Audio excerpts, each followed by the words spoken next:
యేసయ్యా వందనాలయ్యా, నీ ప్రేమకు వందనాలయ్యా. యేసయ్యా వందనాలయ్యా, నీ ప్రేమకు వందనాలయ్యా. నన్ను రక్షించినందుకు, పోషించినందుకు, కాపాడినందుకు వందనాలయ్యా. నన్ను రక్షించినందుకు, పోషించినందుకు, కాపాడినందుకు వందనాలయ్యా. వందనాలు వందనాలయ్యా, శతకోటి స్తోత్రాలయ్యా. వందనాలు వందనాలయ్యా, శతకోటి స్తోత్రాలయ్యా. యేసయ్యా యేసయ్యా యేసయ్యా వందనాలయ్యా, నీ ప్రేమకు వందనాలయ్యా. యేసయ్యా వందనాలయ్యా, నీ ప్రేమకు వందనాలయ్యా. నీ కృప చేత నన్ను రక్షించినందుకు వేలాది వందనాలయ్యా. నీ దయ చేత శిక్షను తప్పించినందుకు కోట్లాది స్తోత్రాలయ్యా. నీ కృప చేత నన్ను రక్షించినందుకు వేలాది వందనాలయ్యా. నీ దయ చేత శిక్షను తప్పించినందుకు కోట్లాది స్తోత్రాలయ్యా. నీ జాలి నాపై కనపరిచినందుకు వేలాది వందనాలయ్యా. నీ ప్రేమ నాపై కురిపించినందుకు కోట్లాది స్తోత్రాలయ్యా. నీ జాలి నాపై కనపరిచినందుకు వేలాది వందనాలయ్యా. నీ ప్రేమ నాపై కురిపించినందుకు కోట్లాది స్తోత్రాలయ్యా. వందనాలు వందనాలయ్యా, శతకోటి స్తోత్రాలయ్యా. వందనాలు వందనాలయ్యా, శతకోటి స్తోత్రాలయ్యా. యేసయ్యా యేసయ్యా యేసయ్యా వందనాలయ్యా, నీ ప్రేమకు వందనాలయ్యా. యేసయ్యా వందనాలయ్యా, నీ ప్రేమకు వందనాలయ్యా. జీవ గ్రంథములో నా పేరుంచినందుకు వేలాది వందనాలయ్యా. పరలోక రాజ్యములో జోడించినందుకు కోట్లాది స్తోత్రాలయ్యా.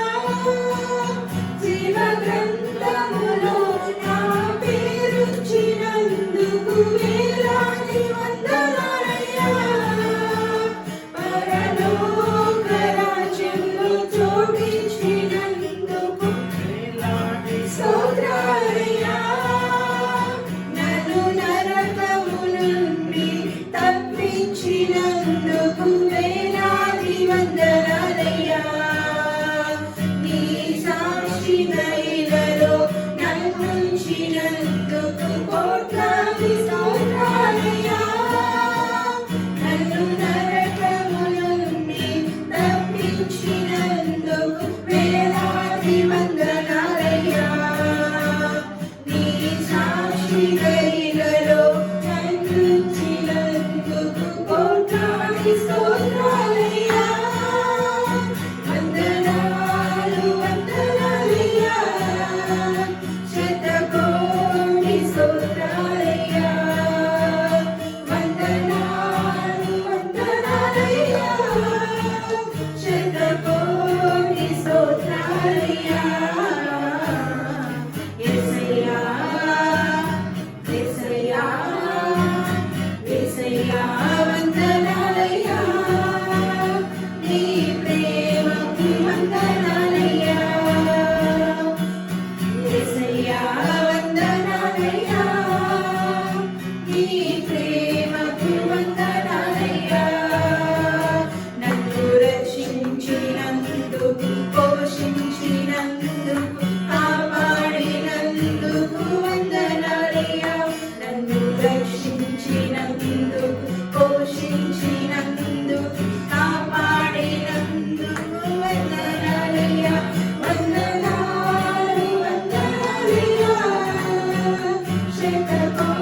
వందనాలయ్యా.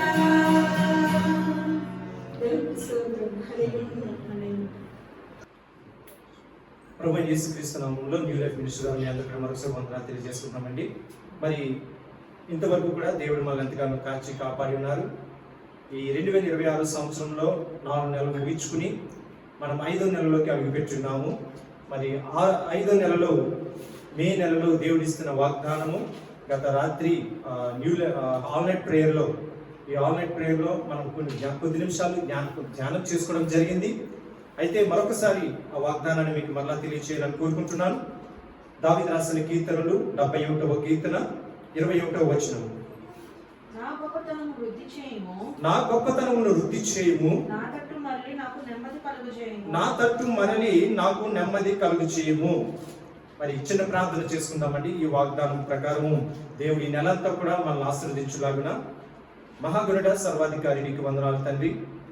ఈ మే నెలలో నాయన మాకు ఇచ్చిన ఈ వాగ్దానం ప్రకారం నాయన తండ్రి ప్రతి ఒక్కరిని కూడా నువ్వు ఆశీర్వదించమని అడుగుతున్నాను తండ్రి. నాయన వారిని అభివృద్ధి చేయి తండ్రి ప్రభువా. వారి తట్టు వైపు తిరిగి నాయన తండ్రి వారికి నెమ్మది దయచేయమని అడుగుతున్నాం. మా అందరికీ కూడా నాయన నెమ్మది, శాంతి, సమాధానం అనుగ్రహించమని అడుగుతున్నాను తండ్రి. మమ్మల్ని అభివృద్ధి చేయమని అడుగుచు నేను ఈ వాగ్దానము ఇక్కడ కూర్చున్న ప్రతి ఒక్క బిడ్డ జీవితంలో నెరవేర్చమని కోరుకుంటూ, అలాగే ఎవరైతే నేను ఈ వాక్యం వింటున్నారో వారి జీవితంలోనూ కూడా ఈ వాగ్దానం నెరవేర్చమని నీ కృపలో భద్రపరుస్తాను నమ్మచ్చు. మరి ఇప్పుడు ఈ వాగ్దానము వివరిస్తుండగా నీ జ్ఞానం ద్వారా మమ్మల్ని నడిపించు తండ్రి.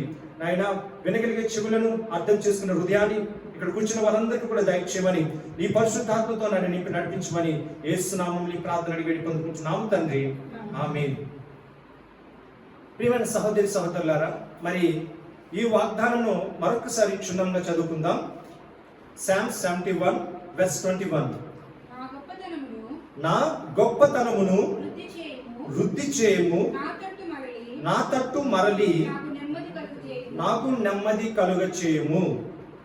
మరి దీని యొక్క ఈ వాగ్దానం యొక్క వివరణ మనం చూసుకున్నట్లయితే ఇది ఎవరు కోరుకుంటున్నారండి? దావీదు రాజు గారు దేవునికి ప్రార్థన చేస్తున్నాడు. ఏమని ప్రార్థన చేస్తున్నాడు? నా గొప్పతనమును అభివృద్ధి చేయండి దేవా, నా వైపు తిరిగి నాకు నెమ్మది కలుగు చేయమని.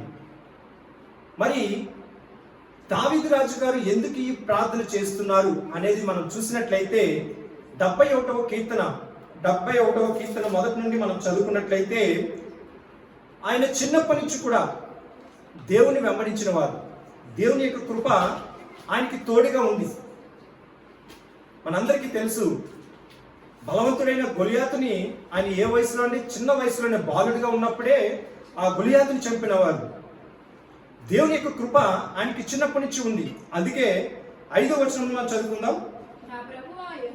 నా ప్రభువా యెహోవా, నా నిరీక్షణాస్పదము నీవే.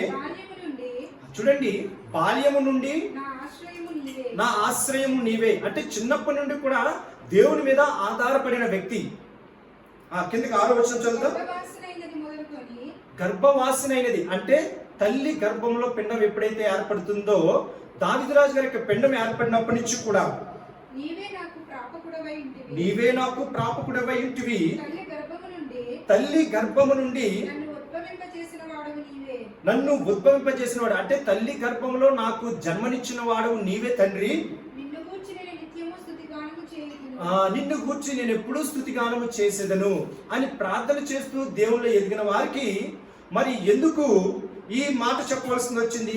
ప్రభువా, మరి నా తట్టు తిరిగి నాకు నెమ్మది కలుగు చేయమని ఎందుకు కోరుకోవాల్సి వచ్చింది? పాపం అనేది మన చుట్టూ ఉంటుంది కనుక ఈ సాతానుడు ఏం చేస్తాడంటే మన చుట్టూ తిరుగుతూ ఉంటాడు.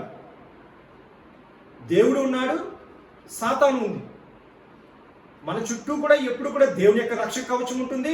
అలాగే సాతాను గమనిస్తూనే ఉంటుంది. ఎంత భక్తి పరులమైనా సరే సాతాను ఏదో ఒక కన్ను మన మీద ఎప్పుడొకప్పుడు వేస్తూనే ఉంటుంది.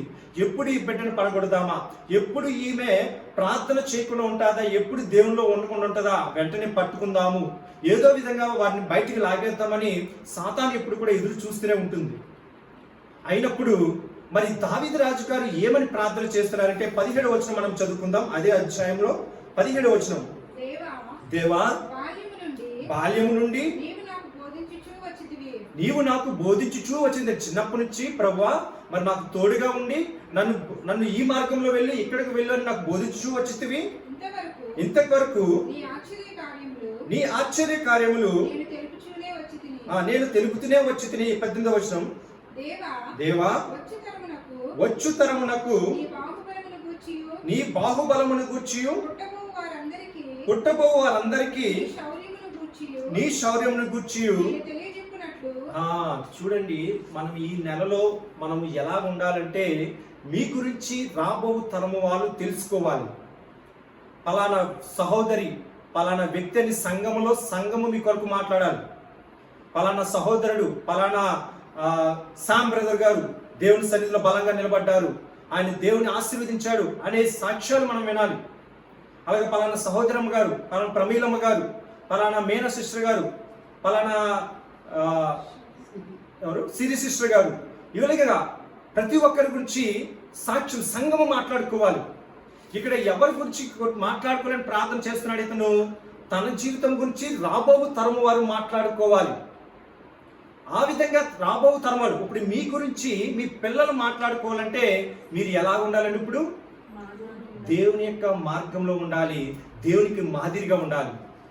మరి దావీదు రాజు గారు అదే మార్గంలో వెళ్ళాలని కోరుకుంటున్నాడు. మరి మనము కూడా ఈ నెలలో మనం ఎలా ఉండాలంటే, ప్రభువా నేను నీకు ఇంకా భక్తిలో ఇంకా ఎదగాలి తండ్రి, నిన్ను గణపరిచే వాడిగా నేను ఉండాలి అనే ఒక ఆశ మనలో ఉండాలి. ఎప్పుడు కూడా నేనే బాగుండాలి, నేనే గర్వంగా ఉండాలి, నేనే ఉన్నత స్థానంలో అనుకోకుండా ప్రభువా నీ ద్వారా అంటే నా ద్వారా నీవు గణపరచబడాలి, నాయన నీ నామం హెచ్చింపబడాలి అనే విధంగా మనం ఉండాలి. ఆ ఆశను మనం కలిగి ఉందాం. ఆ ఆశను మనం కలిగి ఉండాలంటే దేవుడు ఎలా మనల్ని ఆశీర్వదించాలండి? మన గొప్పను అభివృద్ధి చేయాలి. నా వైపు తిరిగి నాకు నెమ్మది దయచే ప్రభువా అని మనం ప్రార్థన చేయాలి. అయితే దావీదు రాజు గారు ఎందుకు ఈ ప్రార్థన చేశారు, ఎందుకు దేవుని ఈ విధంగా కోరుకుంటున్నారంటే, దావీదు రాజుకి శ్రమలు అనేవి ఎదురయ్యాయండి.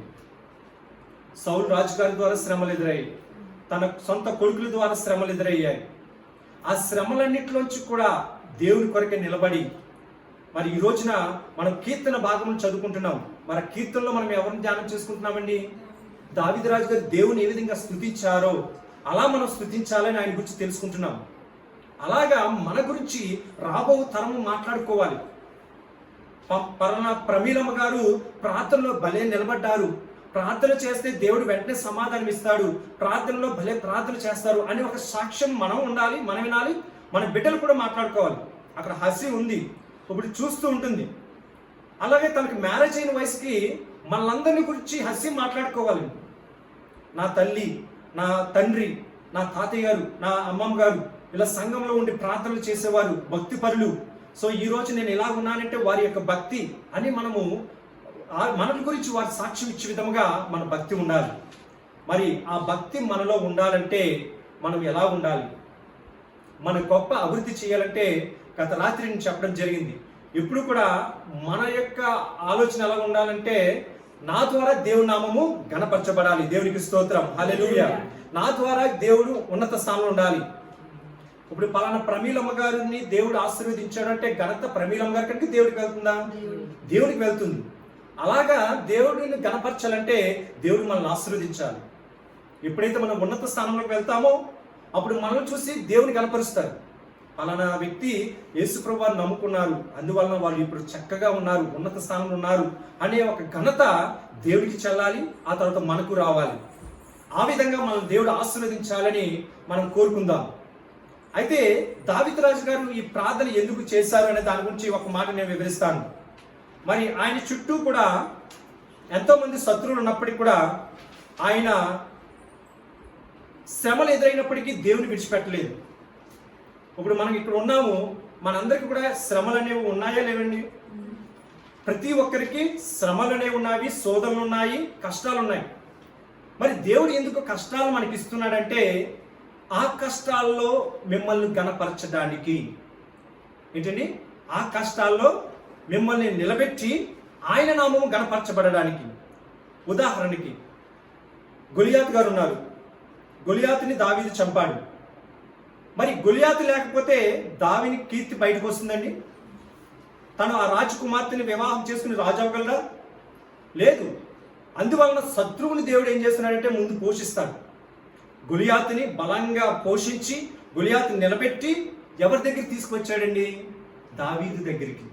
మరి ఆ గొలియాతుని చంపడం బట్టే కదా దావీదు రాజు ఉన్నత స్థానానికి వెళ్ళాడు. అలాగే ఈ రోజున మనలో ఉన్న కష్టాలు శ్రమలు ఏంటంటే మనలను ఉన్నత స్థానానికి తీసుకువెళ్ళడానికి, మన ద్వారా దేవుడు గణపరచబడడానికి, మన ద్వారా దేవుడు ఉన్నత స్థానంలో నిలబెట్టి మనల్ని ఇంకా ధైర్యంగా నిలబెట్టడానికే ఆ శ్రమలు అనేవి మనకు ఉన్నాయి, ఆ శోధనలు అనేవి మనకు ఉన్నాయి. ఆ శత్రువులు అనేవారు మనకి విరోధముగా ఉన్నవారు ఉన్నారు. వారిని చూసి మనం ఎప్పుడు కూడా భయపడకూడదండి. అలాగే ఏ శ్రమ వచ్చినా ఏ శోధన వచ్చినా సరే దేవుని అనుమతి లేకుండా మన జీవితంలోకి రాదండి. కనుక ఏది వచ్చినా సరే దీని వెనకాల దేవుడు ఏదో మంచే చేయబోతున్నాడు. ఒకవేళ మనం అవమానపడుతున్నా, ఒకవేళ నిందలు పడుతున్నా, ఒకవేళ ఈ రోజు నువ్వు కష్టకాలంలో ఉన్నప్పటికీ కూడా ఖచ్చితంగా మీరు నమ్మండి, ఏదో ఒక రోజున దేవుడు మిమ్మల్ని ఉన్నత స్థానంలో నిలబెడతాడు. దేవుడికి మహిమ కలుగును గాక. హల్లెలూయా. ఎన్నో సాక్ష్యాలు నా జీవితంలో కూడా ఎన్నో సాక్ష్యాలు నేను చూశానండి. అవమానం పడ్డాం, నిందలు పడ్డాం, కానీ దేవుడు మనల్ని విడిచిపెట్టాడా? లేదు. ఈ రోజున దేవుడు ఉన్నత స్థానంలో నిలబెట్టాడు. కనుక మనం ఈ గొప్పతనమును పొందుకోవాలి, మనకి నెమ్మది శాంతి సమాధానం పొందుకోవాలంటే మనం దేవుని వైపు తిరగాలి. కనుక గత రాత్రి రెండు భాగాలకి వాక్యాన్ని వివరించి చెప్పడం జరిగింది. మరొకసారి నేను జ్ఞాపకం చేస్తున్నాను. మొదటిది ఏంటండి? గొప్పతనమును వృద్ధి చేయుట. రెండవది నెమ్మది కలుగు చేయుట. రెండు విషయాలు మనకి ఖచ్చితంగా అవసరం. మరి నీవు గొప్పగా ఉంటేనే నిన్ను పోషించు వాడి యొక్క పేరు పెంపొందించబడుతుంది, గణపరచబడుతుంది. ఇప్పుడు పలానా ఒక తండ్రి ఉన్నాడు, తండ్రికి కుమారుడు ఉన్నాడు. కుమారుడు ఎదుగుతూ వస్తూ ఉన్నాడు. ఎదిగిన తర్వాత వయసు కాలం వచ్చినప్పటికీ కుమారుడు పాడైపోయాడు అని అనుకోండి. సినిమాలు చూస్తూ, సిగరెట్లు తాగుతూ, మందు తాగుతూ కుమారుడు పాడైపోడంటే మరి ఆ ముందుగా ఎవరిని తిడతారండి? తల్లిదండ్రులు పెంపకాన్ని తిడతారు. పిల్లల్ని సరిగ్గా పోషించలేదు తల్లిదండ్రులు, అందుకే ఈరోజు నేను పాడైపోయారండి. మరి ఆ కుమారుడు బాగున్నాడు, చక్కగా ఉద్యోగం చేసుకుంటూ చక్కగా వెళ్తున్నాడంటే ఆ ఘనత ఎవరికి చెందుతుంది? తల్లిదండ్రులు జరుగుతుంది. కనుక మన ద్వారా దేవుడు మనల్ని బిడ్డలుగా అంగీకరించాయి, మనల్ని వాడుకుంటున్నాడంటే ఎప్పుడు కూడా ఆయన నామం కనపరచబడాలని, ఆయన నామము హెచ్చింపబడాలనే మనం చూస్తూ ఉంటారు తప్ప మనము కిందకి పడిపోవాలనో, మనము శోధనలో వెళ్ళిపోవాలనో ఆయన ఎప్పుడు కూడా అనుకోలేము. కనుక మనం ఎప్పుడు కూడా ఆయనలో ఘనంగా, అంటే ఎప్పుడు కూడా నా బిడ్డ మంచి బలవంతుడు, నా బిడ్డ మంచి ధైర్యవంతుడు, నా బిడ్డ దేవునిలో భక్తిపరుడు అని సాక్ష్యం ఇచ్చిగా మనం ఉంచాలి. మరి మనందరికీ కూడా యోబు గారి గురించి తెలుసు. దేవుడు సాతాను దగ్గర సాక్ష్యం ఇస్తున్నాడు, యోబు భక్తులంత భక్తిపరుని నేను చూడలేదు అని. అంత గొప్ప భక్తిపరుడు యోబు ద్వారా దేవుడు ఘనపరచబడుకుంటున్నాడు. అలాంటి భక్తి మనలో ఉండాలి, మన ద్వారా దేవుడు ఘనపరచబడాలి. సో ఇటువంటి గొప్పతనం మనకు రావాలంటే మనం ఏం చేయాలి? 4 విషయాలు చెప్తానండి. మనము గౌరవం పొందాలంటే, ఆ గౌరవము దేవుని దగ్గర నుంచి పొందుకోవాలంటే మన ప్రవర్తన ఎలా ఉండాలి? మనం ఏ విషయాలు చేస్తే దేవుడు మనం గౌరవంగా నిలబెడతాడు, సమాజంలో మనం ఒక గౌరవంగా ఎలా నిలబెడతాము అనే దాని గురించి చూసుకున్నట్లయితే 1 సమూయేలు గ్రంథము 2వ అధ్యాయం 30వ వచనం. 1 సమూయేలు గ్రంథము 2వ అధ్యాయం 30వ వచనం. చదవండి. నీ పితరుని ఇంటి వారును నా సన్నిధిని యాజకత్వం జరిగించుదురని యెహోవా ఆజ్ఞ ఇచ్చినను ఇప్పుడు అది నా మనస్సులకు కేవలం ప్రతికూలమాయనని ఇశ్రాయేలీయుల దేవుడైన యెహోవా సెలవిచ్చుచున్నాడు. కావున చూడండి, ఈ మాట జ్ఞాపకం చేసుకుందాం. కావున యెహోవా వాక్కు ఏదనగా నన్ను గణపరచు వారిని నేను గణపరచుదును. చూడండి, నన్ను గణపరచు వారిని నేను గణపరచదను, నన్ను తృణీకరించు వారిని తృణీకరించువారు తృణీకరింపబడుదురు. అంటే మనం ఎప్పుడు దేవుని గణపరచు వారంగా మనం ఉండాలి. మరి గణపరచడం అంటే అర్థం ఏంటండి?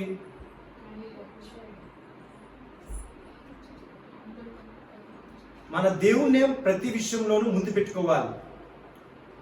ఇప్పుడు మనకి ఇష్టమైన వారు ఉన్నారండి, మనం ఏ విషయంలో మాట్లాడినా సరే మనం ఎవరి పేరు చెప్తాం? మనకి ఇష్టమైన వారి గురించే మాట్లాడతాం. పలానా బిడ్డ ఎలా చేస్తుంది, పలానా బిడ్డ అలా ఉండదు, పలానా బిడ్డ ఎలాగంటే వారి గురించి పర్టికులర్గా మనం మాట్లాడుతుంటాం. మరి దేవుని విషయంలో మనం ఎప్పుడు కూడా మన దేవుణ్ణే కనపరుచుకోవాలి. ఈ రోజున మరి శ్యామ్ బ్రదర్ గారు చెప్పారు సాక్ష్యం ఏమని, నేను బి గ్రేడ్ నాకు వస్తుంది అనుకున్నాను కానీ దేవుడు ఏ గ్రేడ్ ప్రమోషన్ ఇచ్చారు అని. మరి ఆయన ఇచ్చిన దాంట్లో ఒక మాట మాట్లాడారు, ఇది కేవలము దేవుని ద్వారానే జరిగింది, దేవుని కృప ద్వారానే జరిగిందని. మరి ఆయన ఎవరిని కనపరిచారండి? దేవుణ్ణే కనపరిచారు. అట్లాగా ప్రతి విషయంలోనూ కూడా మనం దేవుణ్ణి గణపరుస్తూనే ఉండాలి. మనం దేవుణ్ణి గణపరిచినప్పుడు నీవు గణపరచబడతావు. అదే వాక్యం సెలవిస్తుంది, నన్ను గణపరచు వారిని నేను గణపరచదును, నన్ను తృణీకరించిన వారిని నేను తృణీకరిస్తాను అంటున్నాడు. కనుక మనం ప్రతి విషయంలోనూ కూడా దేవుని గణపరచు వారిగా మనం ఉండాలి. ఏ విషయమైనా సరే ఈరోజు ఇలాగా దేవుని సన్నిధిలో ఉన్నామంటే ఆయన యొక్క కృప ద్వారానే. మరి 3 పూట్ల ఆహారం తింటున్నామంటే ఆయన కృప ద్వారానే.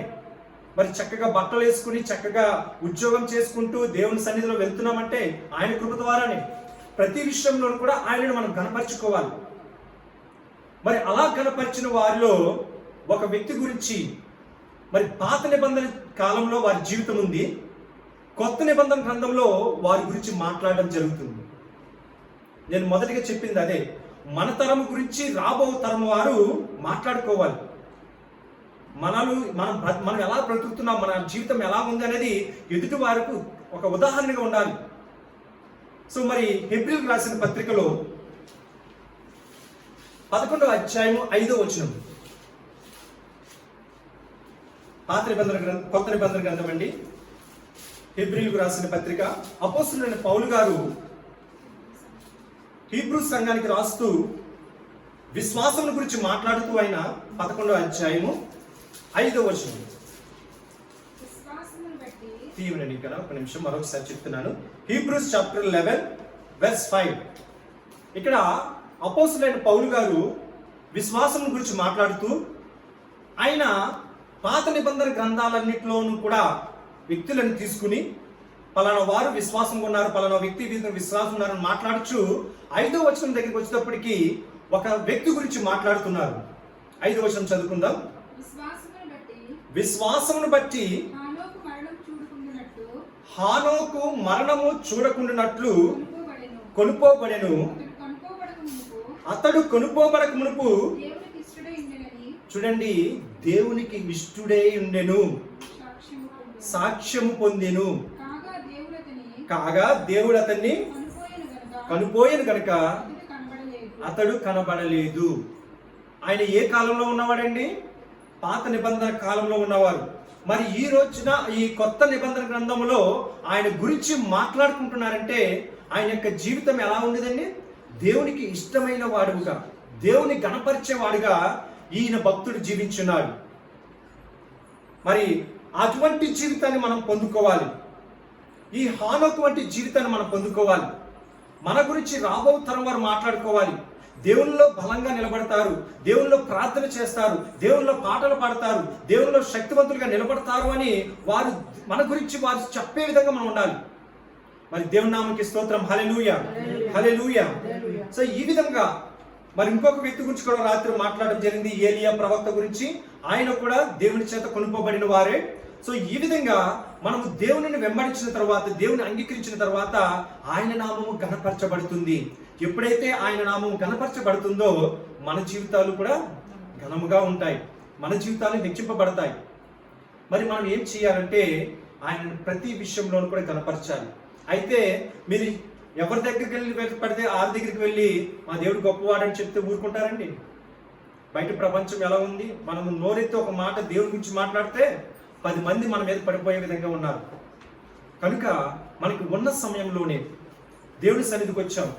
మరి దేవుని సన్నిధికి వచ్చినప్పుడు మనం ఎలా పాటలు పాడుతున్నాం, ఎలా దేవుని ఆరాధిస్తున్నాం, ఎలా దేవుని కనపరుస్తున్నాం? అందుకే అదే నేను ఎప్పుడు కోరుకునేది, మనం దేవుని కనపరచాలంటే ఎప్పుడు కూడా ఆయన స్తుతులు చెల్లించాలి. మనం ఆయనకి స్తుతులు చెల్లిస్తూ పాటలు పాడుతూ చక్కగా దేవుని ఆరాధించాలి. ఆరాధన సమయంలో మిమ్మల్ని అందరూ కూడా నిలబెట్టి 15 నిమిషాలు నిలబెట్టి ఆరాధన చేస్తున్నానంటే అది మీరు నిలబడడం ద్వారా నాకు కానీ మనకు కానీ ఏది రాదు, కానీ ఘనత ఎవరికండి? దేవునికి. ఆయనకు మర్యాద ఇచ్చి మనం ఏం చేస్తున్నాము? నిలబడి దేవునికి స్తుతులు చెల్లిస్తూ దేవునికి ప్రార్థన చేస్తున్నాం. ఆ ఘనత దేవునికి ఇవ్వాలి మనం. ఆ ఘనత ద్వారా దేవుడు ఘనత పొందుకుని ఆ తర్వాత మనల్ని హెచ్చిస్తాడు. సో రెండవది ఏంటంటే దావీదు రాసిన కీర్తనలు 91వ కీర్తన 14వ వచనం. మొదటిగా మనం నేర్చుకున్నది ఏంటంటే దేవుణ్ణి ఎప్పుడు కూడా గణపరచుకోవాలి. ఏ విషయంలోనూ కూడా నా దేవుడి పట్ల ఇది జరిగింది, నా దేవుడి ద్వారానే జరిగింది అని ఎప్పుడు కూడా దేవుని స్తుతులు చెల్లిస్తూ దేవుని గణపరచుకుంటూ ఉండాలి. రెండవది కీర్తనలు 91వ కీర్తన 14వ వచనం. అతడు నా నామమును ఎరిగిన వాడు గనుక నేను అతనిని గణపరచెదను. కింద చదువుదాం. కాదండి, మొదటిగా చూద్దాం. 14వ వచనం అంటే అతడు నన్ను ప్రేమించుచున్నాడు కనుక నేను అతనిని తప్పించెదను. అతడు నా నామమును ఎరిగిన వాడు కనుక నేను అతనిని గణపరచెదను. మనం ఏం చేయాలండి? రెండవదిగా దేవుణ్ణి ప్రేమించాలి. దేవుని యొక్క ప్రేమ మనలో ఉంటే మనం ఆటోమేటిక్గా ప్రతి విషయంలో కూడా దేవుని గణపరిచే వారంగా మనం ఉంటాం. మరి దేవుని యొక్క ప్రేమ మనలో ఉండాలంటే ఆయన యొక్క నమ్మకం, విశ్వాసం మనలో ఉండాలి. ప్రేమ అనేది మనలో ఉందండి. దేవుని యొక్క ప్రేమ మనలో ఉంది కాబట్టి ఈ రోజున దేవుని సన్నిధికి వచ్చి ఇక్కడ కూర్చుని ఉన్నాం. లేకపోతే మనం ఏం చేస్తాం? టయానికి ఆ ఆరాధనకి వెళ్ళకపోతే ఏమవుతుందిలే, దేవుడు మనల్ని ఏం చేయాలనుకుని కాలేజ్ ఇంటి దగ్గర కూర్చుని టీవీ చూస్తుండేవారు. కానీ మనం ఏం చేస్తున్నాం? దేవుని ప్రేమిస్తున్నాం కనుక దేవుని సన్నిధికి వచ్చున్నాం. అయితే దేవుడు ప్రేమించాం కనుక దేవుడు ఇస్తున్న మనకు వాగ్దానం ఏంటి? ఆయన నన్ను ప్రేమించుచున్నాడు కనుక నేను అతనిని తప్పించదను. మరి ఏ శ్రమలు వచ్చినా, ఏ శోధనలు వచ్చినా సరే ఆయన మనల్ని తప్పించడానికి సిద్ధంగా ఉన్నాడు. రెండవది ఏంటండి? నా నామం ఎరిగిన వాడు కనుక నేను అతనిని ఘనపరచెదను. ఆయన నా నామం ఎరిగిన వాడు, అందువలన నేను అతనిని ఘనపరచెదను. మరి ఆ ఘనత మీరు పొందుకోవాలంటే దేవుని నామాన్ని మీరు ఎరిగి ఉండాలి. యేసు నామములో మీరు ప్రతి అవసరమును ప్రతిదీ కూడా చేయాలి. ఆయన నామముని ఎరిగి ప్రతిదీ కూడా ఎప్పుడు ఇది నా వల్ల జరిగింది అని అనుకోకూడదు. యేసు నామము ద్వారా జరిగింది, యేసు ద్వారా ఇది జరిగింది, దేవుని ద్వారా ఇది జరిగింది అని ఎప్పుడైతే ఆయన నామమును మనం హెచ్చిస్తామో అప్పుడు ఆయన మనల్ని ఏం చేస్తాడండి? ఘనపరుస్తాడు. మనకి ఈ జీవితం, ఈ వాగ్దానం ఏం నెరవేరుస్తుందంటే ప్రతిదీ కూడా ఆయన మీద వేద్దాం, ప్రతిదీ కూడా ఆయనలో మనం ఉందాం అనే విషయాలు మనకు తెలియజేస్తుంది. మరి పూర్వకాలంలో రాజులు ఉండేవారండి. రాజుల దగ్గరికి కొంతమంది వ్యక్తులు ఉండేవారు, పొగడ్తలతో నింపేవారు. వారి యొక్క పని ఏంటంటే రాజు రాగానే పొగడాలి. పొగడితే ఎప్పుడు కూడా రాజు అంటే పాటలు పాడుతేవారు. మహారాజు రాజు వస్తున్నాడు హో అని మనం వినేవాళ్ళం కదా. వాళ్ళ యొక్క పని ఏంటంటే రాజు రాగానే రాజుని పొగడడం. అది కేవలము 5 నిమిషాలు 10 నిమిషాలు మాత్రమే. అది ఎందుకు అంటే అలా పొగడం ద్వారా రాజు ఏం చేస్తాడు? కొద్ది క్షణం మాత్రమే గణపరచబడతాడు, వాళ్ళకి డబ్బులు ఇచ్చి పంపించేస్తాడు. కానీ మన రాజు అలా కాదండి. నిరంతరము గణపరచబడుతూ ఉండే రాజు, నిరంతరం ఎప్పుడు కూడా ఆయన స్తుతులు అందించుకుంటూ దేవదూతతో స్తుతింపబడుతున్న రాజు కనుక కేవలము ఆదివారం మాత్రమే వచ్చి దేవునికి స్తుతులు చెల్లిస్తే సరిపోదండి. మనం ప్రతి క్షణము కూడా, మనం ప్రతి దినము కూడా, ప్రతిరోజు కూడా దేవుని స్తుతిస్తూ దేవుని కనపరుస్తూనే ఉండాలి. ఎప్పుడైతే మీరు అలా చేస్తారో దేవుడు దినదినము మిమ్మల్ని అభివృద్ధి చెందిస్తూ, మిమ్మల్ని ఆశీర్వదిస్తూ మిమ్మల్ని ఉన్నత స్థానం నిలబడతాడు. దేవునికి మహిమ కలుగును గాక. హల్లెలూయా, హల్లెలూయా. కనుక మన ఆయన నామమును ఎప్పుడు కూడా మర్చిపోకూడదు. అయితే మూడవది చెప్తాం. యెషయా గ్రంథం 61వ అధ్యాయం 6-7 వచనాలు. యెషయా గ్రంథము 61వ అధ్యాయం 6-7 వచనాలు. సమయం అవుతుంది కనుక త్వరగా ముగిస్తున్నాను. వచ్చే వారం వీటి గురించి మరి క్లుప్తంగా వివరించి ముందుకు సాగడం జరుగుతుంది. యెషయా గ్రంథము 61వ అధ్యాయము 6-7 వచనాలు. యాజకులను బడుదురు. మీరు యెహోవాకు యాజకులను బడుదురు. వారు మా దేవుని పరిచారకులైన మనుషులు మిమ్మల్ని గూర్చి చెప్పుదురు. వారు మా దేవుని పరిచారకులు అని మనుషులు మిమ్మల్ని గూర్చి చెప్పుదురు. జనముల ఐశ్వర్యమును మీరు అనుభవింతురు. జనముల ఐశ్వర్యమును మీరు అనుభవింతురు. వారి ప్రభావమును పొంది అతిశయింతురు. కిందకి చదువుదాం. మీ అవమానములకు ప్రతిగా రెట్టింపు ఘనత నొందుదురు. మీ అవమానములకు ప్రతిగా రెట్టింపు ఘనత నొందుదురు. నిందకు ప్రతిగా తాము పొందిన భాగమును అనుభవించి వారు సంతోషింతురు. నిందకు ప్రతిగా బాధను తాము పొందిన భాగమును అనుభవించి వారు సంతోషించెదరు. సో ఈ వాక్యం ద్వారా మనం ఏం చేయాలంటే దేవునికి యాజకులు గాను పరిచారకులు గాను మనం ఉండాలి. ఏంటండి? యాజకులు గాను పరిచారకులు గాను మనం ఉండాలి. మరి యాజకులు పరిచారకులు అంటే వారు చేసే పని ఏంటి చెప్పండి? పరిచారకులు అంటే అర్థం ఏంటండి? పరిచారం చేసే వారిని పరిచారకులు అంటారు. ఏ పరిచారం అండి? మీరు దేవుని సన్నిధికి వచ్చారు. దేవుని సన్నిధి కొరకే రేపు కార్యక్రమం ఉందండి. ఉదాహరణకి రేపు కార్యక్రమం ఉంది. మరి రేపు కార్యక్రమానికి మీరందరూ కూడా ఒకటిగా కూడి వచ్చి వంటలు చేస్తున్నారు. అదేవిధంగా అక్కడ చేయవలసిన కార్యక్రమాలన్నీ కూడా మీరు చేస్తున్నారు. మరి ఇది ఎవరికి చేస్తున్నారండి? మాస్టర్ గారు నా కోసం చేస్తున్నారా? ఎవరికి చేస్తున్నారండి? దేవునికి. అదే పరిచారం అండి. మనము ఆశీర్వదింపబడాలన్నా, మన బిడ్డలు ఆశీర్వదింపబడాలన్నా, మీ కుటుంబంలో పిల్లలు మీ గురించి మాట్లాడుకోవాలనుకున్నా ఎప్పుడు కూడా దేవునిలో మీరు వాడబడాలి. దేవునిలో ప్రతిదీ కూడా మీరు బయటకు వెళ్ళి స్వార్థ చేయడంలో కానీ, ఏదైనా కార్యక్రమం వస్తే కార్యక్రమంలో పాల్పొందడం కానీ, మరి ఏదైనా కార్యక్రమం వచ్చిందంటే బెన్నీ బ్రదర్ గారు, శ్యామ్ బ్రదర్ గారు బయట విషయాలన్నీ కూడా చక్కగా చూసుకుంటారు. మరి ఆయన వాళ్ళిద్దరూ కూడా ఎవరు చూసి చేస్తున్నారు అనేది దేవుడు చూసి చేస్తున్నారు. దేవుడి కొరకే వారు చేస్తున్నారు కనుక దేవుడు వారిని హెచ్చిస్తున్నాడు, గణపరుస్తున్నాడు. దేవునికి స్తోత్రం, హల్లెలూయా. సో ఆ విధంగా ప్రతి పరిచార విషయంలోనూ కూడా మనం దేవునిలో ముందుకు సాగాలి. అయ్యో మిగతా వాళ్ళు ఉన్నారులే, పాస్టర్ గారు చూసుకుంటారులే, పాస్టర్ గారు చూసుకుంటారు, నాకెందుకు, ఆ రోజున వచ్చి చక్కగా భోజనం చేసి కూర్చుని 10 నిమిషాలు కూర్చుని వెళ్ళిపోదాం అని అనుకుంటే ఎక్కడ వేసిన రొంగలు అక్కడే అన్నట్టుగా మన జీవితాలు అలాగే ఉంటాయి. కానీ మన జీవితంలో అభివృద్ధి చెందాలన్నా, మన జీవితం కనపరచబడాలన్నా, మనం శాంతి సమాధానం నెమ్మది కలగాలన్నా సరే దేవుని సేవలో వాడబడాలి. దేవుని సేవ అంటే కేవలం పాస్టర్ గారిది మాత్రమే కాదు, సంఘ బిడ్డలది కూడా. మరి మీనా సిస్టర్ గారిని మొదట చూసినప్పుడు ప్రతి విషయంలో కూడా కుటుంబాన్ని ఎంత చక్కగా నడిపించారంటే, ఒక పాస్టర్ గారు చేయలేని పనిని సహోదరి చేసి నడిపించారు. నేను చాలా సంతోషిస్తున్నాను. అది ఒక దేవుని సేవ. అలా చేయడం ద్వారా తనకి ఏదో వస్తుంది, తనకి ఏదో మిగులుతుందని కాదండి. దేవునిలో నడిపించాలి, నా కుటుంబం దేవునిలో వెళ్ళాలి అని ఒక ఆశ కలిగి, దైవ సేవకులు ఎందుకు, నేనే చేయగలను, నేను కూడా దేవుని బిడ్డనే అని ఆ సహోదరి అనుకుంది కనుక కుటుంబాన్ని అంతని కూడా దేవుని సన్నిధికి రోజున నడిపిస్తూ ఉన్నారు. అలాగే మనం కూడా అలాగే తీర్మానం తీసుకోవాలి. ఇది నాకు అవసరం లేని పని, నేనే ఎందుకు చేయాలి, మిగతా వాళ్ళు ఉన్నారు కదా, వాళ్ళు చేసుకుంటారు కదా అని ఎప్పుడు కూడా మనం అనుకోకూడదు. వారు చేస్తే వారు ఆశీర్వదింపబడుతున్నారు కనుక వారికంటే నేను డబల్ చేయాలి అని ఎక్కువ మనం ముందుకు సాగడానికి ప్రయత్నం చేయాలి. కనుక దేవునిలో సంఘముగా పరిచారకులు, యాజకులుగా మనం ఉండి మనం ఎప్పుడైతే మనం ఆశీర్వదింపబడతామో దాని కింద వచనంలో ఏం చెప్తున్నాడంటే, నిందకు ప్రతిగా మీకు సంతోషం ఇస్తానంటున్నాడు. మరొకసారి చదువుకుందాం 51వ అధ్యాయం. నీ అవమానములకు ప్రతిగా రెట్టింపు ఘనత నొందుదురు. చూడండి, రెట్టింపు ఘనత నొందుతారు. నేను ఒక మాట చెప్తానండి. చిన్నప్పుడు నా సొంతూరులో ఒక ఆయన ఉండేవారండి. ఆయన 24 గంటలు కూడా తాగుడండి, 24 గంటలు కూడా ఫుల్ డ్రింకర్. తాగేసి ఇంటికి వచ్చి పిల్లల్ని బిడ్డల్ని ఎలా కొట్టేవారంటే మొత్తం వీధి అంతా కూడా చూసేవారు. భయపడిపోయేవారండి ఆయన వస్తున్నాడంటే. అయ్యి బాబు ఆయన తాగేసి వస్తున్నాడు బాబు, ఈరోజు మళ్ళీ ఎవరితో గొడవ తీసుకుంటాడు అని అందరూ కూడా పారిపోయేవారు. మాట్లాడడానికి కూడా ఇష్టపడేవారు కాదు. కానీ దేవుడు ఆయనను పట్టుకున్నాడు. దేవుని ఆయన పట్టుకుని ఈ రోజున ఆయన ఎక్కడ వాడబడుతున్నాడంటే, సంఘంలో వారికి ప్రతి శుక్రవారం కానీ శనివారము వారికి సంఘానికి భోజనం ఏర్పాటు చేస్తారండి.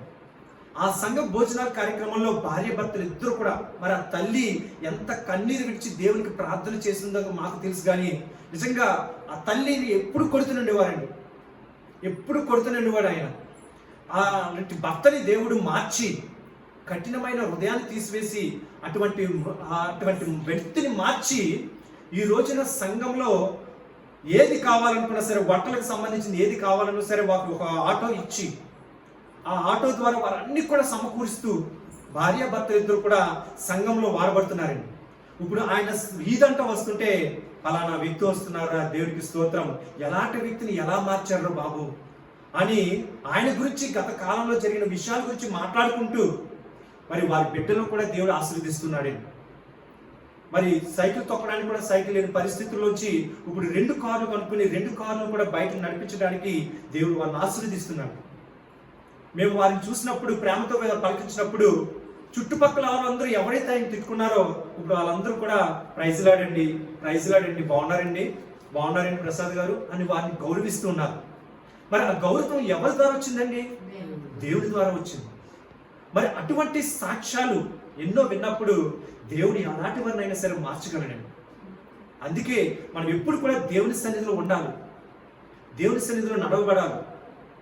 నేను ఎప్పుడు కూడా తలగానే చేస్తానన్నాడు కానీ తోకగా చేయను అన్నాడు. ఎప్పుడు కూడా నువ్వు అప్పిచ్చేవాడిగానే చేస్తాను కానీ అప్పు తీసుకునేవాడిగా చేయను అంటున్నాడు. మరి ఆ వాగ్దానాలు మనం పొందుకోవాలంటే దేవునికి ముఖ్యంగా మనం ప్రథమ స్థానం ఇవ్వాలి. మనం ముఖ్యంగా ఆయనకి ఇంపార్టెన్స్ అనేది ఇవ్వాలి. ఆయన సేవలో వాడబడాలి. ఆయన నామం ఎప్పుడు స్తుతిస్తూ ఉండాలి. ఆయన నామం ఎప్పుడు గణపరుస్తూ ఉండాలి. నా దేవుడే ఇదంతా చేశాడు, నా దేవుడి ద్వారానే నేను ఈరోజు ఈ విధంగా ఉన్నాను అని ఎప్పుడు కూడా దేవుని గణపరిచే వారుగా ఉండాలి. మరి నాకు ఒక అమెరికాలో ఒక ఫ్రెండ్ ఉన్నాడండి. అంటే ఎంసీఏ నేను చదువుకుని ఉన్నాం. ఎంసీఏ చదువుకున్న తర్వాత దేవుడు తన అమెరికా తీసుకువెళ్ళాడు, నన్ను ఇలా బెంగళూరు తీసుకువచ్చాడు. సో మేము అప్పుడప్పుడు మాట్లాడుకుంటూ ఉన్నప్పుడు ఒక రోజున నాకు ఆఫీస్లో చిన్న కార్యక్రమం జరిగింది. ఆ కార్యక్రమం గురించి ఒక ఫోటో తీసుకుని నేను వాట్సాప్లో పెట్టుకున్నాను. తను వెంటనే మెసేజ్ పెట్టి, నేను ఏమైనా మెసేజ్ పెట్టానంటే, ఇది దేవుడిచ్చిన ఘనత, ఈ రోజున ఈ కంపెనీలో నేను ఉన్నానంటే దేవుడిచ్చిన ఘనత అని చెప్పి దేవుని గణపరిచాడు. తను వెంటనే నాకు మెసేజ్ పెట్టి, నీవు కష్టపడి చదువుకుని నీవు ఎన్నో శ్రమలను అనుభవించి నువ్వు బెంగళూరులో నువ్వు ఇంటర్వ్యూ అటెండ్ చేసి నీకు నువ్వుగా సంపాదించుకున్నది ఉద్యోగం, మరి దేవుడికి ఎందుకు గణిస్తున్నావు అని అడిగాడు. మరి ఆ సమయంలో మీ ఆన్సర్ ఏముంటుందండి?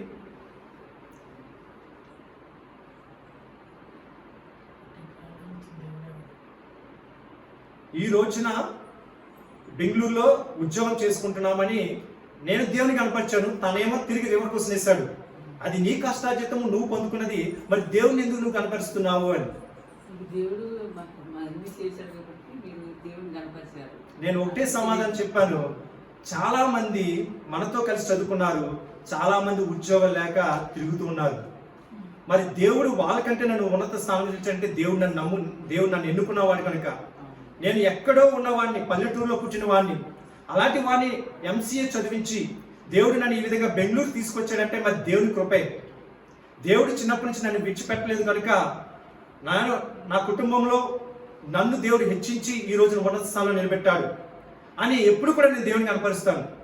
నాకున్న కారు మీద కానీ నాకున్న బండి మీద కానీ ఒక మాట రాసుకుంటుంటానండి, గాడ్స్ గిఫ్ట్ అని. ఆఫీస్ వాళ్ళు చూసినప్పుడు కానీ బయట వాళ్ళు చూసినప్పుడు అడుగుతారు, అది నీ కష్టాలతో కనుక్కున్నది, అది నీ గిఫ్ట్ అవుతుంది కానీ గాడ్స్ గిఫ్ట్ ఎలాగవుతుంది అని అడుగుతారు. నేను ఒకటే చెప్తాను, ఈ రోజున నేను ఈ విధంగా ఉన్నానంటే అది కేవలం దేవుని యొక్క కృప మాత్రమే, దేవుడిచ్చిన అనుగ్రహం మాత్రమే, ఆయన ద్వారానే నేను ఈ రోజున ఎలా ఉన్నాను అని దేవుని ఎప్పుడు కూడా మనం కనపరుచుకోవాలి. నేను ఏది పొందుకున్నా సరే అది దేవుడిచ్చిందేనే అని నమ్ముతాను, దేవునికే మహిమ చెల్లిస్తాను, దేవుడినే కనపరుస్తుంటాను. కనుక నా ద్వారా అక్కడ దేవుడు అనే ఆలోచన వారికి వచ్చిందా లేదండి? ఒక రాడ్ వేయడం జరిగింది. ఇప్పుడు నా స్నేహితుడు నన్ను అడిగాడు ఎందుకు అని. నేను ఆ సమయంలో సువార్త అనేది ప్రకటించడం జరిగింది. దేవుడిని ఇలా నమ్ముకోవడం ద్వారా నా జీవితాన్ని ఎలా నడిపించాడు, దేవుడిని నమ్ముకోలేని వారి జీవితాలు ఎలా ఉన్నాయి అని నేను సువార్త అప్డేట్ చేయడం జరిగింది. ఆ విధంగా మన ద్వారా దేవుని నామం కనపరచబడాలి, దేవుని నామం హెచ్చింపబడాలి, అప్పుడే మనం ఉన్నత స్థానంలో వెళ్తాం. అయితే చివరిగా ప్రభు బాల కార్యక్రమం ఉంది కదా, చివరికి వెళ్దాం. చివరిగా సామెతలు 3వ అధ్యాయము 9వ వచనం.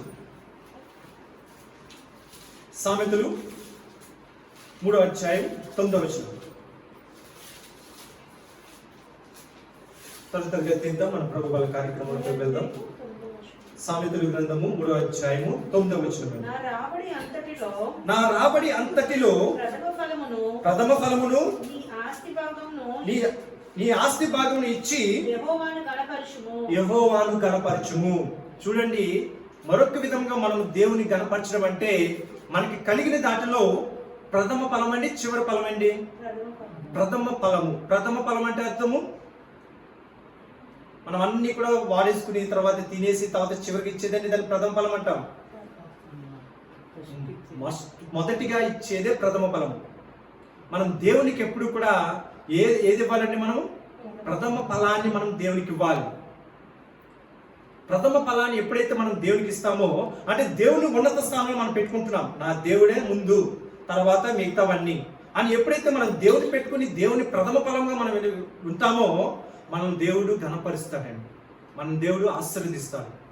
కనుక చాలా మంది చేసేది ఏంటంటే దశమ భాగాలను ఇస్తున్నారు, కానుకలు ఇస్తున్నారు. కానీ ఏంటంటే 2 వారాలు 3 వారాలు అయిపోయిన తర్వాత మనం వాడుకుని నెల అయిపోతుంది కదా, అప్పుడు మిగిలితే ఇద్దాము, మిగిలితే చూద్దాము అనే వారంగా చాలా మంది ఉన్నారు. మరి దేవుడు కూడా అలాగే అనుకుంటే పర్లేదులే, నాకు పలానా వ్యక్తి ముందుకు ఇస్తున్నాడు, ఆ బిడ్డను ఆశీర్వదిస్తాను, మరి ఈ బిడ్డ నాకు లేట్గా ఇస్తున్నాడు కదా, తర్వాత నా బిడ్డను లేట్గా ఆశీర్వదిస్తానని దేవుడు అనుకుంటే చాలా మంది వెనకే ఉండేవారు. కానీ మన దేవుడు అలాంటి వాడు కాదు. కనుక మనం ఏదైనా సరే మనం దేవుని ముందు పెడతాం. ప్రథమ ఫలమైన ఏదైనా సరే దేవుడికి ఇచ్చిన తర్వాత మనం అది తింటే మనకి ఆశీర్వాదము, మన బిడ్డలకి కూడా ఆశీర్వాదకరం. సో ఈ విధంగా మనం దేవుణ్ణి నిలబడతాం. మొదటిగా ఏంటండి? దేవుణ్ణి ఘనపరిచేవారుగా. నువ్వు దేవుని కనపరిస్తే దేవుడు నిన్ను కనపరుస్తాడు. రెండవది ఏంటండి? అతను నామమును ఎరిగి అతను ప్రేమించాలి. దేవుడిని ప్రేమించే వారంగా మనం ఉంటే దేవుడు మనల్ని కనపరుస్తాడు. మూడవది ఏంటండి? యాజకులు గాను పరిచారకులు గాను ఉంటే దేవుని సేవ నిమిత్తం మనం సాగితే ఆయన మనల్ని కనపరుస్తాడు. నాలుగవది ఏంటండి? ప్రథమ ఫలము ఏదైనా సరే నా దేవుడే ముందు అని ఎప్పుడైతే మనం దేవుని ముందు పెట్టుకుంటామో అప్పుడే దేవుడు మనల్ని కనపరుస్తాడు. సో ఈ విధంగా ఈ విషయాలన్నీ కూడా జ్ఞాపకం చేసుకుందాం. ఇంకా వచ్చే వారంన ఇంకా కొన్ని విషయాలు మనం జ్ఞాపకం చేసుకుందాం. మనకి నెమ్మది, ప్రశాంతత కలిగి ఉండాలంటే దేవుడు మన వైపు తిరగాలి. దేవుడు మన వైపు తిరిగాడంటే దేవుడు నీతో ఉన్నాడా లేదా అనే విషయాలు కూడా జ్ఞాపకం చేసుకుందాం. దేవుడు మనతో ఉన్నాడా లేదనేది ఎలా తెలుస్తుంది? దేవుడు మన వైపు తిరిగి ఉన్నాడా లేదా దేవుడు మనల్ని విడిచిపెట్టాడా అనే విషయాల గురించి మాట్లాడుకుంటూ మనం అందరం కూడా శాంతి, సమాధానం, నెమ్మది పొందుకుని ఘనత పొందాలని కోరుకుంటూ మరి మరొక మాట, చిన్న మాట నేను చెప్పి ముగిస్తాను. అందరూ కూడా యోహాను రాసిన సువార్త 6వ అధ్యాయం 54, 55, 56 వచనాలు మనం చదువుకుందాం. యోహాను రాసిన సువార్త 6వ అధ్యాయం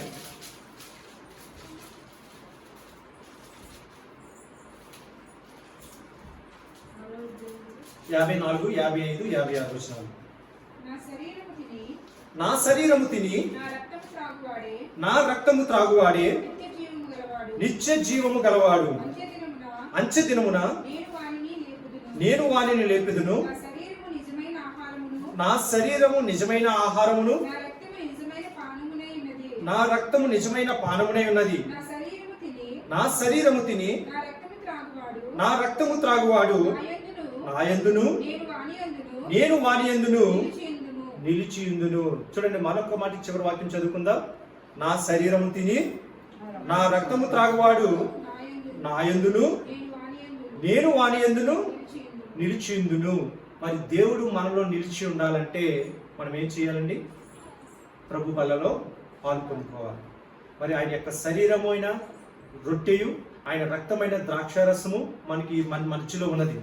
మరి ఇది మనం తీసుకుంటున్నామంటే దేవుని మనలో ఉంటాడు. ఆయన నా యందును నేను వాని యందును జీవిస్తానని సెలవిస్తున్నాడు. కనుక మనం అందరం కూడా ప్రభు బలలో పాలు పొందాలన్నప్పుడు ఇది ప్రభు యొక్క శరీరము, రక్తం అని విశ్వసించి మనం తీసుకుందాం. సో మనలో ఏదైనా పాపం ఉన్నట్లయితే, ఏదైనా తప్పు కానీ ఏదైనా దోషం కానీ ఉన్నట్లయితే దేవుని సన్నిధిలో ఒప్పుకుందాం. మనమందరం కూడా తలలో ఉంచుకుని వీలున్నట్లయితే మోకాలు వేద్దాం, లేకపోతే లేచి నిలబడదాం. సో ఈ విధంగా మనం అందరం కూడా మనం తగ్గించుకుని ప్రభు బలలో పాలు పొందడానికి ముందుకు వెళ్దాం. అందరూ కూడా తలలో ఉంచుకుని మోకాలు వేసే అవకాశం ఉన్నట్లయితే ప్రతి ఒక్కరు కూడా మోకాలు వేయండి. లేనట్లయితే లేచి నిలబడండి. మన మధ్యలో ప్రభు యొక్క శరీరము, రక్తమైన ద్రాక్షారసము, రొట్టె ఉన్నది కనుక భయభక్తులతో, నమ్మకముతో, విశ్వాసముతో తీసుకుందాం. దేవుడు నీ యందు నిలిచి ఉండాలంటే, నీవు దేవుని యందు నిలిచి ఉండాలంటే మరి ఆయన రక్తమైన ఆయన శరీరము మనం తీసుకోవాలి. కనుక ఆయన వెళ్ళిపోతూ మన అందరికీ ఇచ్చిన వాగ్దానం ఏంటంటే, నేను మరలా మీ కొరకు వస్తాను, వచ్చేంత వరకు కూడా ఈ ప్రభు బలను పాటించుడి అని మనకి సెలవిచ్చున్నారు. కనుక అందరం కూడా మన తలను తగ్గించుకుని మన పాపములు విడిచిపెట్టి మన పాపములని కూడా దేవుని సన్నిధిలో ఒప్పుకుని, ప్రభువా మరి తెలుసో తెలియకో నేను ఏదైనా పాపం చేస్తున్నట్లయితే నన్ను క్షమించు తండ్రి, నేను పాపిని తండ్రి ప్రభువా, నేను నా పాపముల కొరకే నన్ను పరిశుద్ధపరచడానికే నేను ఈ లోకానికి నువ్వు వచ్చి ఉన్నావు తండ్రి. నేను నీ అమూల్యమైన రక్తాన్ని, నీ అమూల్య విలువైన శరీరాన్ని నా కొరకు దారబోసావు తండ్రి. నేను ఎందుకు పనికిరాని వాడిని నన్ను ప్రేమించి ఈ విధంగా నడిపిస్తున్నది నీకు వందనాలు తండ్రి. నీ రాకడ వచ్చేంత వరకు కూడా నీ బిడ్డగా నన్ను నిలబెట్టు తండ్రి ప్రభు అని ప్రతి ఒక్కరము కూడా ప్రార్థన చేసుకున్నాం. ప్రతి ఒక్కరము కూడా తగ్గింపు స్వభావం కలిగి మరి ప్రభు నన్ను క్షమించు తండ్రి, నన్ను క్షమించు తండ్రి ప్రభు, నన్ను క్షమించు తండ్రి అని దేవుడి దగ్గర క్షమాపణ అడుగుదాం. మనం తెలుసో తెలియకో పాపం చేస్తున్నవారు, తల్లి గర్భం నుండి మన పాపంలో పుట్టిన వారు కనుక మనము దేవుడి దగ్గర క్షమాపణలు అడిగి, ఇంకా నీకు దేవునికి మధ్యన ఏదైనా అడ్డంకు ఉన్నట్లయితే, ఏదైనా విరోధం ఉన్నట్లయితే ఇప్పుడే వాటిని విడిచిపెడదాం. ప్రభువా నేను నీతో ముఖాముఖిగా మాట్లాడాలి తండ్రి, నన్ను పరిశుద్ధపరచు తండ్రి ప్రభువా, నీ అమూల్యమైన రక్తము శరీరము ద్వారా నన్ను పరిశుద్ధపరచు తండ్రి. నీ బిడ్డగా ఉండడానికి నాకు సహాయం చేయి ప్రభువా. నాయన నీకు నాకు మధ్యన ఎటువంటి అడ్డంకులు ఉండకూడదు తండ్రి. ఒకవేళ నేను అబద్ధమాడుతున్నానేమో, ఒకవేళ నేను తప్పుడు చూపులు చూస్తున్నానేమో, ఒకవేళ నా నడకలు తప్పుడు మార్గంలో వెళ్తున్నాయేమో, అవి నీ నుంచి దూరంగా తీసుకువెళ్ళిపోతున్నాయేమో ప్రభువా, వాటిని నేను విడిచిపెట్టాలి తండ్రి. నాయన నీకు దగ్గరగా నేను ఉండాలి తండ్రి ప్రభువా. నీ బిడ్డగా నన్ను అంగీకరించు తండ్రి, నన్ను క్షమించు ప్రభువా, నా పాపమును క్షమించు అని ప్రతి ఒక్కరము కూడా మనల్ని మనం తగ్గించుకుని దేవుని సన్నిధిలో మనం ప్రార్థన చేద్దాం. మన పాపముల నుండి మనకి రక్షించడానికి ఆయన ఈ లోకానికి వచ్చి ఉన్నాడు. నేను పాపలను రక్షించడానికి మాత్రం ఈ లోకానికి వచ్చి ఉన్నానని సెలవిస్తున్నాడు. కనుక మనమందరం కూడా మన పాపమును దేవుని సన్నిధిలో ఒప్పుకుందాం. ఆయన ప్రేమ కలిగిన దేవుడు, కరుణ కలిగిన దేవుడు కనుక నిన్ను క్షమించడానికి ఆయన సిద్ధంగా ఉన్నాడు. కానీ నువ్వు నోరు తెరిచి ఒప్పుకోవడమే నీది లేటు. నువ్వు నోరు తెరిచి సన్నిధిలో ఒప్పుకోండి.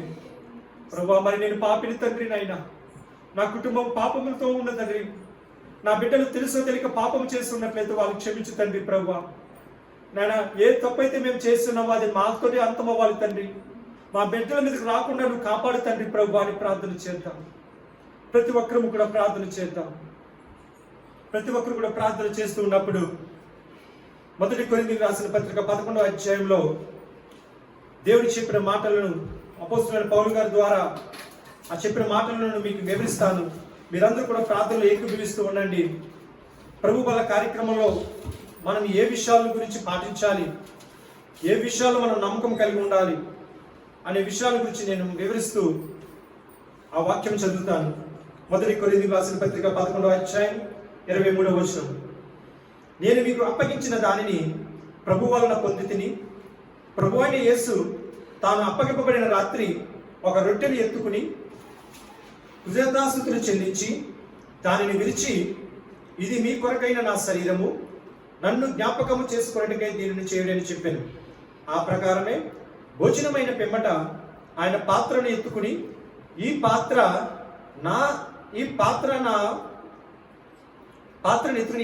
నా రక్తం వలనైన కొత్త నిబంధన. మీరు దీనిలోనిది త్రాగునప్పుడల్లా నన్ను జ్ఞాపకము చేసుకున్నట్టుగా దీనిని చేయడని చెప్పాను. మీరు ఈ రొట్టెను తిని ఈ పాత్రలోనిది త్రాగునప్పుడల్లా ప్రభు వచ్చే వరకు ఆయన మరణమును ప్రచురించెదరు. కాబట్టి ఎవడు అయోగ్యముగా ప్రభు యొక్క రొట్టెను తినినో లేక ఆయన పాత్రలోనిది త్రాగునో వాడు ప్రభు యొక్క శరీరమును గూర్చి రక్తమును గూర్చి అపరాధియును. కాబట్టి ప్రతి మనుషుడు తను తాను పరీక్షించుకొనవలెను. అలాగు చేసి ఆ రొట్టెను తిని ఆ పాత్రలోనిది త్రాగవలెను. ప్రభు శరీరం అని వివేచింపక తిని త్రాగువాడు తనకి శిక్షావిధి కలుగుటకే తిని త్రాగుచున్నాడు. ఇందువలననే మీలో అనేకులు బలహీనులను రోగులనై ఉన్నారు, చాలా మంది నిద్రించుచున్నారు. అయితే మనల్ని మనమే విమర్శించుకుని ఎడల తీర్పు పొందకపోదుము.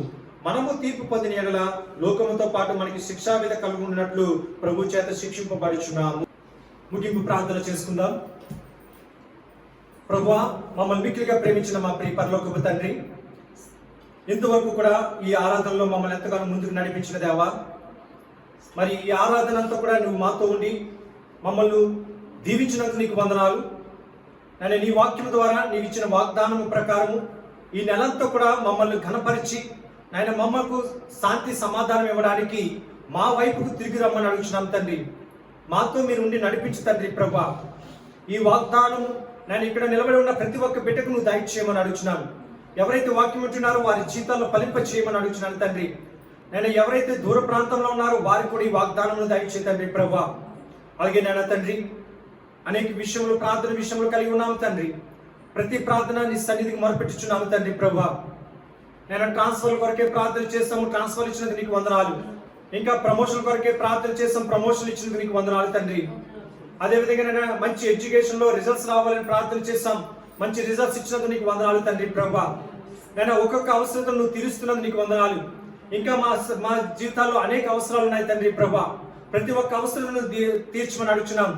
గర్భఫలం లేని వారికి గర్భఫలాలు దయచేయమని అడుగుచున్నాం. ఉద్యోగాలు లేని వారికి ఉద్యోగాలు దయచేయమని అడుగుచున్నాం తండ్రి ప్రభా. అలాగే శాంతి సమాధానం నెమ్మది లేని వారికి నెమ్మది దయచేయండి. అలాగే ఎవరైతే గృహాలు కట్టుకుంటున్నారో వారికి నువ్వు సహాయం చేయ తండ్రి ప్రభా. వారి పని ఎక్కడ ఆగకుండా ముందుకు సాగడానికి కృప దయచేయండి. అలాగే నేను కంటి బాధతో పెరాలసిస్ వచ్చి శరీరంలో బాధలతో బాధపడుతున్న వారికి సహాయం దయచేయ తండ్రి ప్రభా. పూర్ణ స్వస్థత విడుదల వారికి దయచేయమని అడుగుచున్నాం. ఇంకా ఎవరు మారు మనసు పొందకుండా మా పాపంలో ఉన్నారో వారిని క్షమించి నీ మార్గంలో నడిపించమని అడుగుచున్నాడు తండ్రి ప్రభా. నేను ఇంకా అనేక మంది నైనా తండ్రి ప్రభా నిన్ను తెలుసుకోలేని వారు ఉన్నారు, వారు కూడా నీ మార్గంలో రావడానికి సహాయం చేయమని నేను మరి ముఖ్యంగా నాయన తండ్రి ప్రభా ఈ న్యూ లైఫ్ బిడ్డ సంఘ బిడ్డలందరినీ జ్ఞాపకం చేసుకోండి.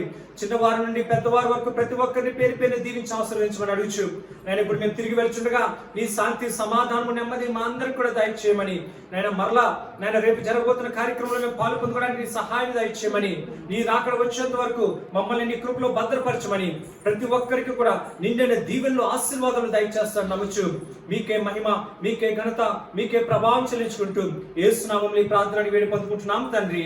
ఆమేన్. యేసు రక్తమే జయం, సిలువ రక్తమే జయం, ప్రభు యేసు రక్తం సంపూర్ణ విజయం, అపవాదికి అంత నాశనం కలుగును గాక.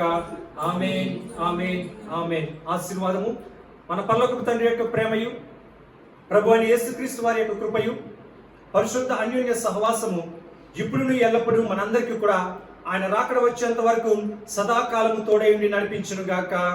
ఆమేన్, ఆమేన్, ఆమేన్. అందరికీ కూడా వందనాలండి.